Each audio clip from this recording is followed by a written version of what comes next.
Hey everyone, it is Wednesday, and you know what that means. That means we bring back your favorite guest and longest expert, Anna Kelly. How you doing, Anna? I'm great. Great to be with you again this week. Yes, Merry excellent. Christmas. Merry Christmas. You like that little holiday spirit for I everyone? love it. Hopefully it makes some people laugh or at least smile. We're it's, we need more joy in the world. So, I 100%. put that on Ho, ho, just for ho. you. Ho, ho, ho. There you go. Hey, so one thing I thought you and I should talk about, because you and I invested before, during, and after the '08 crisis. And there's a lot of YouTube entertainers trying to talk about 2020 when they didn't experience '08. And frankly, they're wrong, right? A lot of the stuff they said is either just inaccurate, wrong, or a guess. So, Yes. as two people who have been through it, I thought we would take four subjects, talk about what we saw in '08, talk about 2020, just so there's a direct connect. And does that sound like a bunch of fun? Absolutely. Let's do it. All right, so let's talk about '08 and what I saw is '08. And I think it starts with what I'll call investors or speculators. Because as I was seeing the '08 run up, right, my journey starts in '02, which was pretty normal market, right? Owner occupants, buyers, traditional lending, standard stuff. But as we got closer and closer to that '08 peak, all the conversations I were having at work, at business conferences were about real estate. And they called themselves investors, but as we later learned, they were speculators. They were playing the momentum. So the first thing I want to talk about is what you and I saw in '08 from what would be investors, but in reality, speculators. What did you experience? Sure. So, full disclosure, in late '07, early '08, we were speculators who thought we were investors. Okay. Cool. Yeah. So, I had done my first big flip. We started it at the very end of 2007, Mhm. beginning into 2008, and we ended up holding it for a year. So, it was like through 2008. Um, because we were convinced all the HGTV shows had just started coming out in Oh, 2007. And I know because I was on bed rest, pregnant with my first baby. Then I was at home with this little preemie, and I watched every HGTV Flip This House show that there was. And I convinced myself, I'll just flip a couple properties a year, and man, I've replaced my six-figure income in no time. of course. So we jumped in like everybody else without knowing really what we were doing, got a traditional mortgage, didn't know anything about private money, hard money, didn't know anything about construction, hired unlicensed people that didn't know what they were doing, like we didn't know what we were doing. And we actually lost money on that first flip because we were speculating, Yeah. just assuming that it was going to keep going and every house was going to make money and, the market was all going to go up. And we didn't realize, we didn't know anything about really real estate cycles at Yeah. all. Hmm. I didn't know. It's interesting. I had been involved in the mortgage world, but I didn't know that all of those mortgage-backed securities and mortgages were starting to unravel and was going to lead to a big decline. So we lost money because of our lack of knowledge and because what we thought was investing was really speculating on hoping we'd have upside and the market would keep going up, Hmm. right? Yeah. So what happened in 2008 is a lot of people were like me at that point. They were just thinking the sky's the limit. This market's just going to keep going up, up, up, up, up, and we're all going to make a whole bunch of money. And flippers got caught with their pants down, quite frankly, in a lot of hard money loans, trying to quickly flip houses, hope that they could sell while the market was still high. And when the market tanked at the end of '08 and going into '09, many of those who were in the flipping business as speculators really are the ones that lost everything and went bankrupt because they had too many short-term loans out, high interest rate loans. Yeah. Market tanked and surprised them, and they just couldn't sell the properties for the same values because of the rapid decrease in values. Yeah, when I think about '08, and again, my journey's always been buy and hold until the last 2.5 years where I started flipping. Um, Kind of '03 to '06 were close to a normal market as I've ever seen. It was kind of 60-40 split investors and owner occupants. Again, this is Fresno based, so everybody, Yeah. it's only one market I know. But I really saw '07 and '08. You're right. The word you used that really reminds me of that period is everybody was betting on appreciation, right? Yes. Trees go to the sky, housing never, I mean, how many times did you hear housing never goes down, right? Yes. Right. I mean, people were tattooing that on their foreheads, right? Housing never goes down. So I'll buy anything. And, I ask people all the time to go look at the first house I ever bought, right? 1818 North Drive East 93703, right? Go look that up on Zillow. And we buy it for 107. I think in December of 02, we sell it in like December of 06 or 07 for 265. But as you know, it's still rented for the same amount. So while it made sense at 100, it doesn't make sense at nearly 300. Right. But that person who bought it was betting on appreciation. And the funny thing is, they were right for about 6 months, because that house goes all the way up to 300 before it rolls over. And boy, did it roll over. It rolled over all the way, ding, ding, ding, ding, ding, ding, ding, down to 75 grand before it retrades again. Wow. Wow. And so we saw something similar too. So in 01, I bought a condo as a rental property thinking, hey, this'll first I was going to live in it and not throw rent money away. And then when I bought the house, keep it as a rental. And the values just skyrocketed, like from, 02 to 06, it was worth so much more money. And then we bought a house on speculation of gentrification continuing to move, continuing to move. So all these big houses were going up, and we're like 2 streets behind it were really rough, but everything had gone up crazy values. And we thought, man, this house is going to go up and double in value in 2 years. We're going to sell it and make a bunch of money. And then all of a sudden, late 07, things started to tighten up. Values weren't going up quite as high. 08, all of a sudden they came down, and we tried to sell at a point where we thought it was going to be keeping going up. And then all of a sudden it was softening, and things were taking forever to move. And then all of a sudden values went down. So we got out right before, that happened. But there definitely was a big change between what we saw in 02 to early 07 and what we saw kind of mid 07 into early 2009. Yeah. And then when I think, if I were to fast forward to 2020 now, I just frankly don't see the same speculation frenzy. And maybe that's because, everything I do now is one rental at a time, and I preach conservative and all of that. So I may be blocking out some of the nonsense. But I don't see the same housing goes up forever. In fact, I see more and more people talking about a housing crash coming. So I don't see the same speculative fervor, but again, I might be missing it. So I'm curious what you're seeing. Yeah, honestly, until the pandemic, I still saw lots of that same Really? speculative fervor here in Pennsylvania. Okay. So, lots of people decided I'm going to start flipping houses like in the last couple of years. Like, oh, hey, we've got this great market again, and we're going to start flipping houses and make a bunch of money. And people started paying crazy amounts for houses in central Pennsylvania 2 years ago that I was like, I can't believe they're paying that for these houses. How is that going to work? And you've got, we started having some tightening supply, Okay. but everybody was trying to get into flipping houses. And so you got homeowners and house flippers all competing for that first time home buyer house range, and putting in, making the same kind of rookie mistakes, putting in too high end, finishes that you couldn't really get, people to buy. Then they're having to lower their price because it's taking longer to move some of these properties. A lot of people getting into, hard money.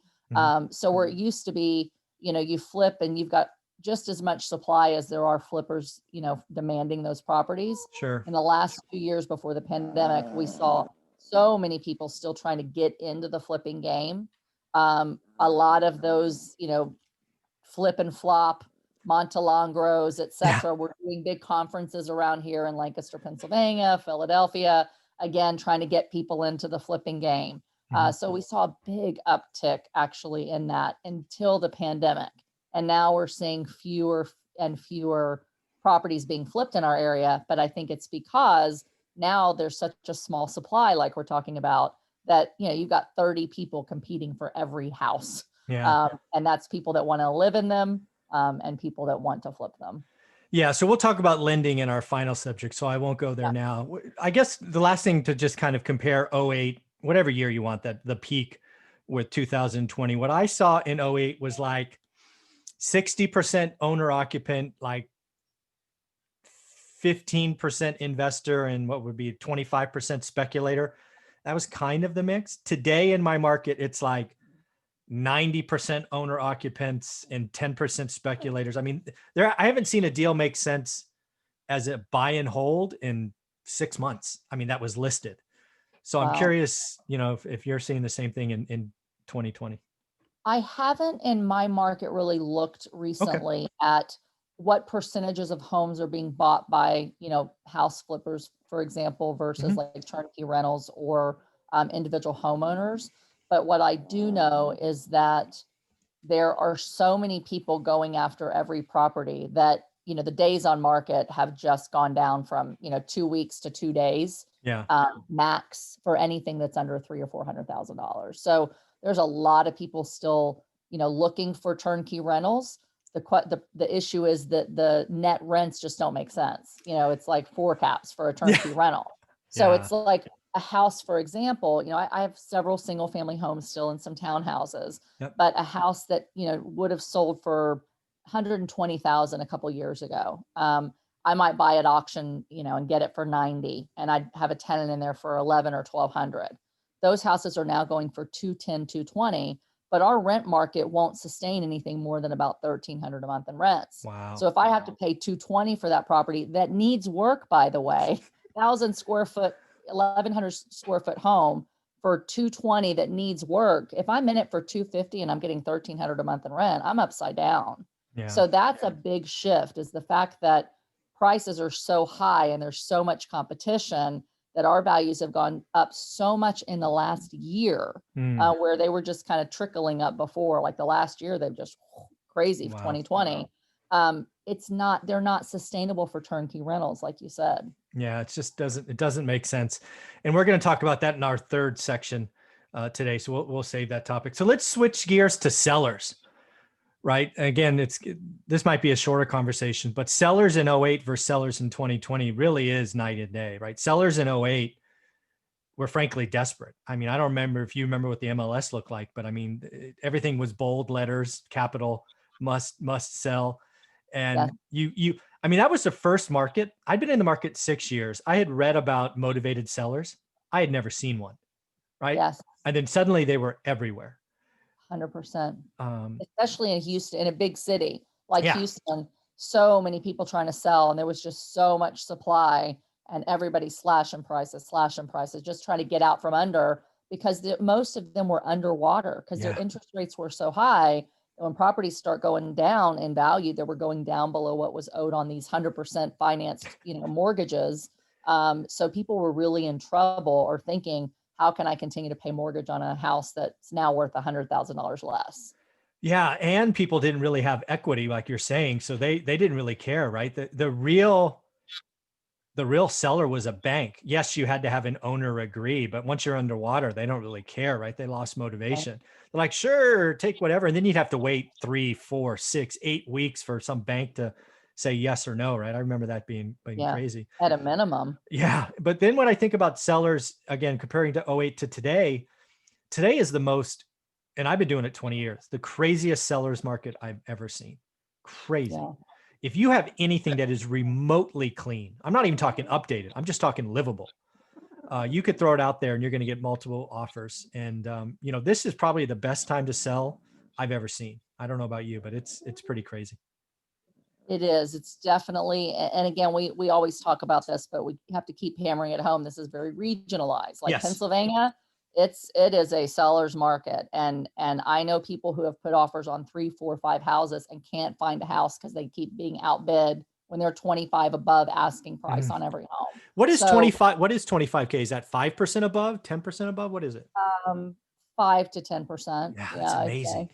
Wow. And so, houses that were listed for, 250 are selling for 300,000 in some cases, 275, 300,000. Wow. So it's there's a strong demand here. However, the guy that bought my house just moved from Long Island, and we Mm, were really nervous about, is he going to be able to close on his house because it's Long Island? Who's moving to Long Island? Everybody's leaving New York City yeah. and Long Island, the Bronx, all that area. Houses in New Jersey and New York, there's so much supply and they can't move them. So Wow. again, it's like that's just 2 states above us, but they were hit very hard during the pandemic. very draconian lockdowns, and people are just like, we're out. So Mhm. in those markets, it's not a seller's market like it is in Pennsylvania, like it is in New York. Yeah. Yeah. Same with San Francisco. I just did a video on San Francisco yesterday. It's getting hammered. Uh, Again, people, you can look at it. I think it's called San Francisco crashing, but they lost 90,000 high income families, right? Households. Wow. Inventory is 100% higher than it's been. Rents are down 30%. Office space is being sublet at record levels. 40% of small businesses are crashing. Not good. So yes, there are Yeah. some cities that are in trouble. So yeah, sellers are Yeah, and very the different. other area that I'm seeing too Mhm. that's still happening is areas like Nashville, Tennessee. So Ah, where there had been high tourism and there were a lot of Airbnb units, oh yeah. those sellers are trying to sell them, and they're selling homes and renting homes that are furnished at the same time that all these other people are trying to sell their houses. And so there's a lot of supply in those areas, and Interesting. they're having to really slash prices to get them to move. So I read something very specifically on Nashville and that phenomenon there, that both rents and prices are just crashing Yeah, down do me a favor. because of If you this find flood that of supply. article, can you send it to me? I have not read Yeah. Nashville yet, but I read the same thing about Orlando. I've got some data on Orlando. Kind of the same thing, right? Yes, Hospitality space, big booming market absolutely. now. So I'd love to read about Nashville. So let's talk about Sure. the buyers, right? In '08, again, this is very different than 20. The buyers just disappeared. I mean, in my market, I mean, the owner occupant buyer basically gave up because everybody was scared, right? There was Yeah. minimal transactions done, really owner occupant. But I remember in my market, there was, I mean, I was one of them. There were probably less than 20 buyers, and we were all buying multiple a month. Yeah. And some of them on the courthouse steps. And I was just a full-time employee. I just bought online, right? I had to pick up what was left over. But yeah, it was an interesting market. Right. Yeah, buyers were number one, they were scared because values just were continuing to come down. So they're afraid to go into something where the market's going to continue to tank. Um, when there's fear, in the markets, most people are going to say, "Hey, hands up! I'm not going to jump into this game." Very Mhm. few are going to go, "Okay, this is the time to get greedy." Yeah, So some of the investors that I knew that were more aggressive, like we need to buy, they couldn't get the lending. that So was you where I had was going two next. things: Yes, is yes. one is there's fear. How long are the values going to keep coming down? But even if they were willing to jump in and buy something, it was very, very, very difficult to get loans on any property because values were continuing to come down and banks were too nervous to lend. Yeah, you read in my book. I mean, that was a big thing for us. It was like I remember walking into my bank, six-figure income, seven-figure net worth, 800 credit score, and the bank told me no. I was like, you can Yes. say no? I mean, what? I was so Yeah. naive. I'm like, what Yeah. do you mean no? You meant yes, right? You didn't mean no. You meant Right. yes. And a What? year before, I bought my first big commercial investment property 100% financed, 90% a bank loan and 10% a bank credit card. So it's like, and they knew that I was giving up my job when I moved here. So it was like, okay, here you go. You have decent credit. You had a good job history. Here's money. And a year and a Yeah, half later, banks were really scared. Banks yeah, were going under. So yeah. they had to get very, very tight. Yeah.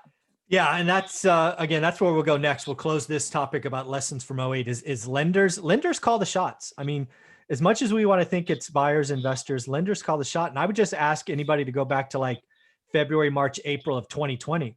What happened first? All the flipping money turned off. Remember? All these, Yeah. private money turned off. That was I had seen that coming, right? I had seen it Yeah. before, so I was ready. But yeah, folks, banks make the deal. Are the banks lending? Are the banks retracting? I asked you to go back and look at my daily financial news. We talked about JP Morgan several times, tightening up, more Yeah. down, higher credit scores. Lenders call the shots, right? Yes. And lenders are starting to tighten. So that's one area where we're seeing similar.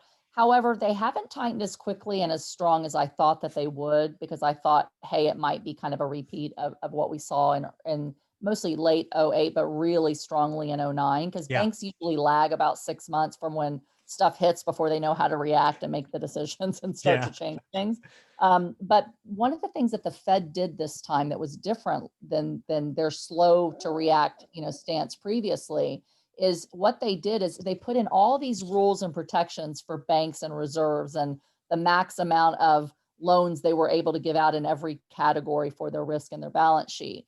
And what the Fed did with due to COVID is they basically set all those reserve rates that the bank has to keep to Mhm. zero. Oh, So they're wow. saying, banks, you don't have to hold reserves. We're going to keep lending you money that you can then lend to others. We want you to continue to lend money. So that has kept the banks from being as tight, because the federal minimum reserve rates that were set in as a protection were basically, the Fed said, they're gone, just keep giving out loans. So banks are more incentivized to keep giving loans. They know that there's going to be buyers, because the government's going to be the buyer on the secondary market Mhm. if the investors aren't going to buy the mortgage-backed securities. And I think that that has tempered somewhat the banks tightening as quickly or as hard as they could have. Yeah, the biggest change I see in bank or lenders today versus '08 is how they're working with a potentially distressed owner, Yes. right? The most common phrase in '08 was, I won't talk to you till you're 90 days late.